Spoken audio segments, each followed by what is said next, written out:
I remember working 80 to 90 hours a week, only making $1,000 a month. Thinking to myself, where did I go wrong? Where did I mess up? I was anxious, stressed, and felt like the rest of my life was going to be an endless treadmill. And in the blink of an eye, my life changed. I now own a vending machine business that does over $500,000 a year, working just a few hours a day. And more importantly, has given me the opportunity to be a real dad to my 2 kids. My name is Mike Hoffman, and this is my story.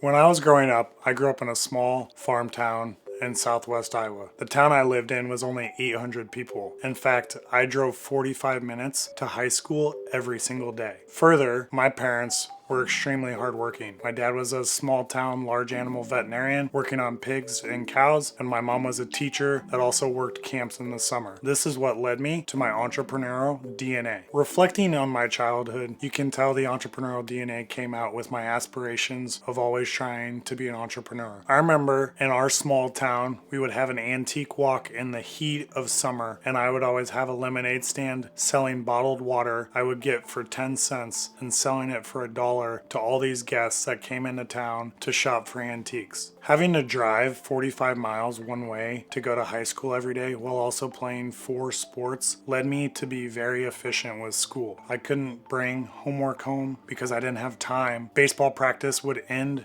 at 7 p.m. I'd drive an hour to get home. I didn't have time to do homework, which forced me to be super efficient and have time management skills that most kids didn't have to worry about. These time management skills ended up being super valuable down the road, which I'll get to here in a little bit. Having had to go so far to school every day led me to being a more independent person. And as a result, out of the 4 kids in our family, I was the only one that went out of state for college because I valued that idea of going out on my own and blazing my own path. Going out of state for college, I ended up going to the University of Kansas where I studied exercise science and strength and conditioning. After graduating, I went and did an internship down in Florida, also did an internship at the University of Iowa with their football team as a strength and conditioning intern, and then got my first job as a strength and conditioning coach in St. Louis at Lindenwood University. This job at Lindenwood is ultimately what led me down the path of trying to earn with my mind and not my time. During this job, I was literally working 80 to 90 hours per week, and my take-home salary was $1,200 a month. As a strength and conditioning coach, during the football season, you're literally working 7 days a week. I remember one day I was literally spotting an athlete during a squat on a Sunday afternoon, and I had an aha moment. And I was like, what am I doing with my life? I've been on my feet for 3 hours. This is the 7th day in a row I've worked this week, and I'll be back here on Monday. I went down this path of how do I earn with my mind, not my time. When you only make $1,200 a month, there's not a lot of wiggle room with your finances. So I actually took my emergency fund, which was $14,000, and put it down on a rental that was 70 grand. That emergency fund of $14,000 took me 2 years to build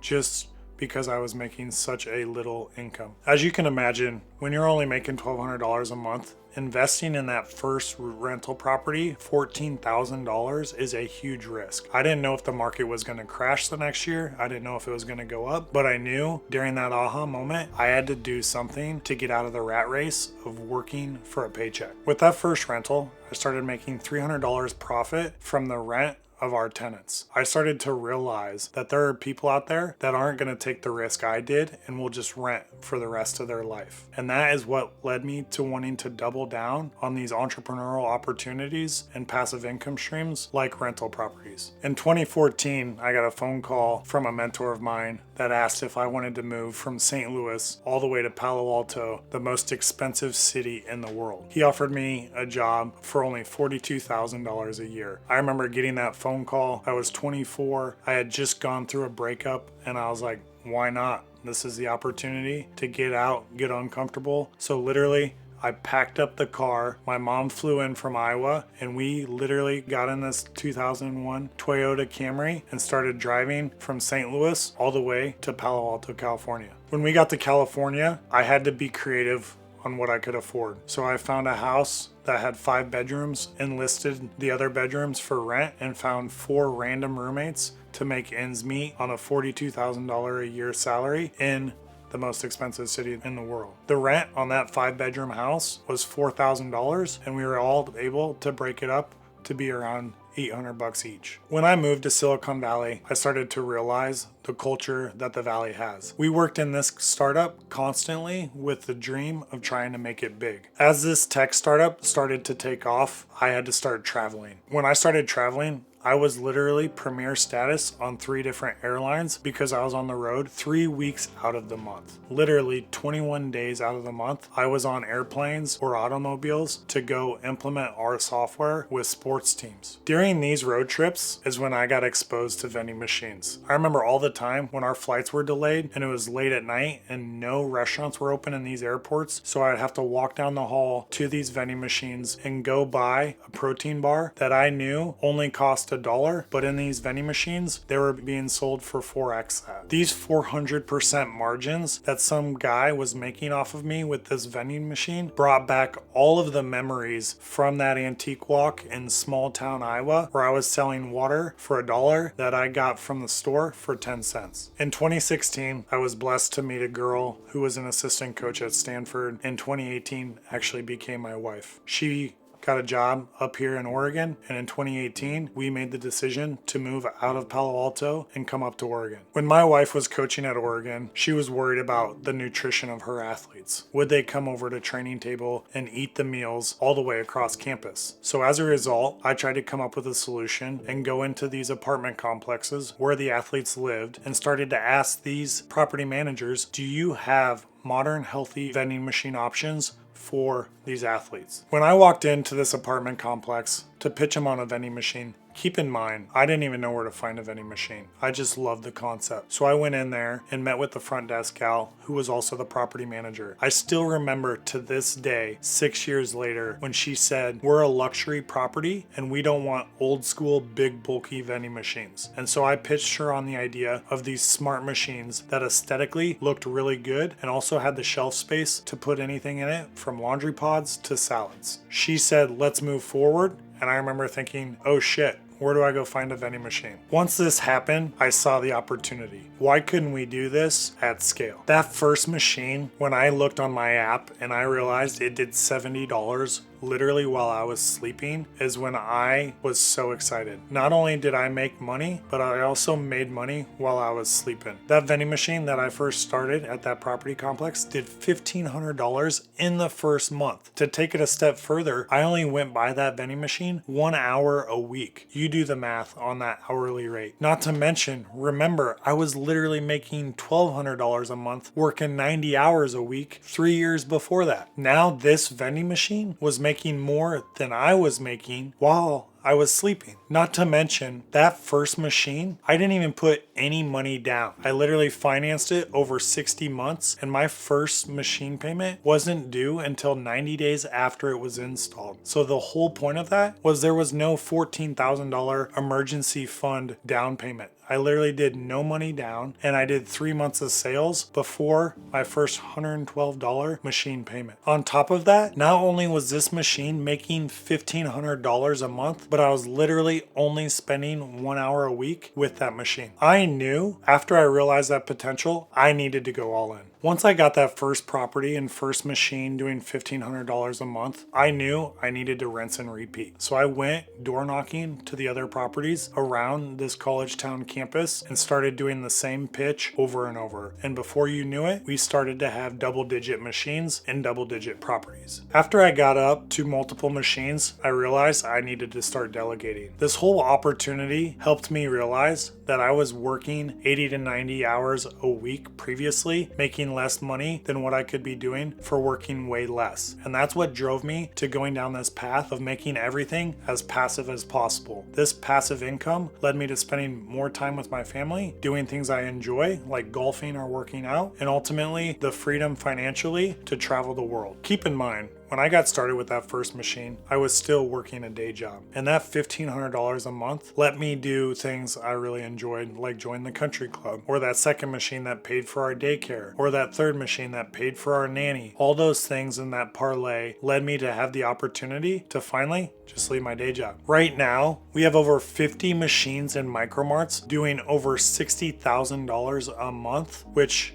is all delegated, so basically is passive. I have over 50 machines and I'm literally spending only 3 hours a week on this. My whole goal with this was the idea of wanting to spend more time with my family and not being a slave to my boss, my W-2 paycheck, or whatever the other demands of a normal job create. In 2021, I had a friend who lived in San Diego reach out to me asking, can you help me build a vending machine business down here? This friend was tied up in the same exact rat race of trying to please his boss and get that paycheck because of cost of living in California. So once I started helping him, that's when I had another aha moment. Literally, the coach in me came out. I realized in such a fragmented vending machine industry, there is opportunity to coach other people that have had the same issues as me. In the past, I was coaching athletes how to eat healthy, how to get stronger, how to help their body recover. Why couldn't I just do the same thing with vending machines? And that's exactly what I did. In 2021, I started a brand new Twitter page where I just started posting content and people would resonate with the story of wanting more freedom and time back with their kids. And so I just started helping them build vending routes wherever they live. Just like when I was in the Bay building out software to help athletes all across the world, I realized vending and the request for people wanting to get into vending had the same demand. As a result, I started Vendingpreneurs to reach as many of these people as possible. To reach, but more importantly, help as many people as possible. To my surprise, I was absolutely shocked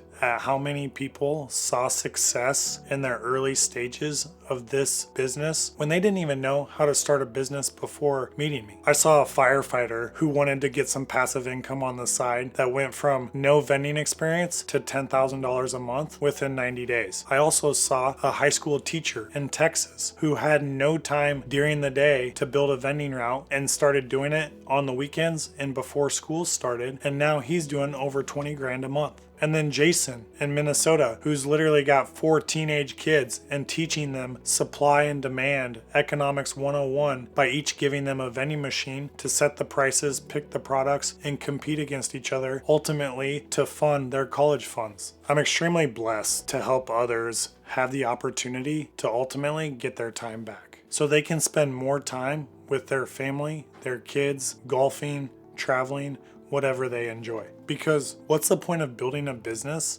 that consumes your entire life? Regardless whether you're watching this because you want to get into vending machines or not, I'll leave you with this. It is never too late for a second try at life. Even if you're in a tough spot right now, it's all in your power to change your life and circumstances. I've seen this in my own life and with my students. You're only a year or two away from the life you know you deserve. With that being said, if you are someone that resonated with my story and wants to get into this business, you can keep watching my free content on this channel, or you can let me and my team get your vending machine business off the ground. No pressure, but if you want to save yourself the headache and thousands of dollars of mistakes, I know this will help you. Thanks for watching. Mr. Passive, signing off.